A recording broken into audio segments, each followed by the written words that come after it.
இருக்கிற இடத்தை தேடி நான் வருவேன்.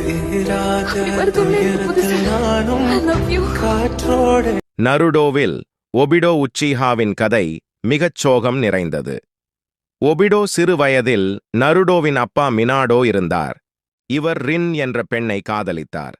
ஆனால் ரின் ஒரு சாவகாசத்தில் இறந்ததை பார்த்தபோது ஒபிடோவின் இதயம் முறிந்தது.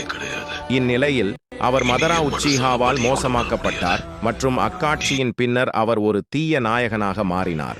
ஒபிடோ கண்ணோடித்திற்கு எதிராக குருகெற்று சண்டையிட்டார். அவர் ஏக்கத்தின் பின்பு உச்சிஹா மதரா என்று தன்னை அறிமுகப்படுத்தினார். இதனால் பல்வேறு பெரிய போர்களுக்கு வழி அமைக்கப்பட்டது. கடைசி போரில் ஒபிடோ நருடோ மற்றும் சக்ராமேண்டோவில் போராடி தனது தவறுகளை உணர்ந்து தன்னை மீள வேண்டும் என்று முடிவு செய்தார்.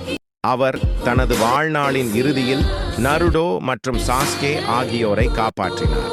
சாகும் முன் அவர் ரினுடன் மீண்டும் சந்திப்பது குறித்து நம்பிக்கையுடன் இருந்தார். ஒபிடோவின் மரணம் அவரது அதிர்ச்சி நிறைந்த வாழ்க்கையின் முடிவாக இருந்தது. ஆனால் அது அவருக்கு மீண்டமை மற்றும் அமைதியை அளித்தது.